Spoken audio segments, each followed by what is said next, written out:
ইরানের দক্ষিণাঞ্চলীয় শহর মিনাবের বালিকা প্রাথমিক বিদ্যালয়ে ইসরায়েলি হামলায় নিহতের সংখ্যা বেড়ে ৭০ জনে দাঁড়িয়েছে। আহত হয়েছে আরও ৮০ জন, সংবাদ সংস্থা IRN এ তথ্য জানিয়েছে। নগরীর একজন কর্মকর্তা মোহাম্মদ রাদমেহেরকে উদ্ধৃতি করে সংস্থাটি জানিয়েছে, শনিবার সকালে ইসরায়েল ওই স্কুলে সরাসরি হামলা চালায়। তিনি বলেন, হামলার সময় ১৭০ জন ছাত্রী স্কুলে ছিল। উদ্ধার অভিযান এখনও চলমান থাকায় মৃতের সংখ্যা আরও বাড়তে পারে বলে আশঙ্কা করা হচ্ছে।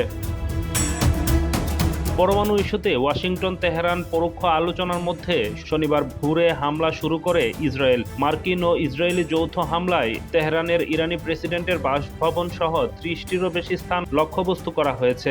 হামলা এখনও অব্যাহত রয়েছে। জবাবে কয়েক ঘণ্টা পরই ইসরায়েলে পাল্টা হামলা শুরু করে ইরান।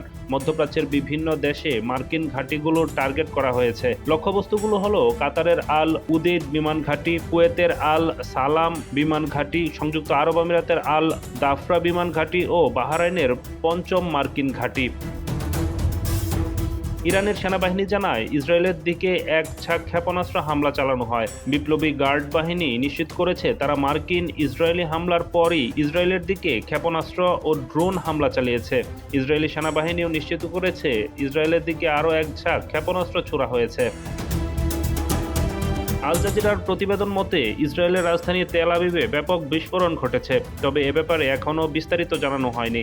এদিকে ইসরায়েলের উত্তরাঞ্চলের হাইফায় ইরানের ছোড়া একাধিক ক্ষেপণাস্ত্র ভূপাতিত করা হয়েছে। এ সময় একটি ৯ তলা ভবন ক্ষতিগ্রস্ত হয়।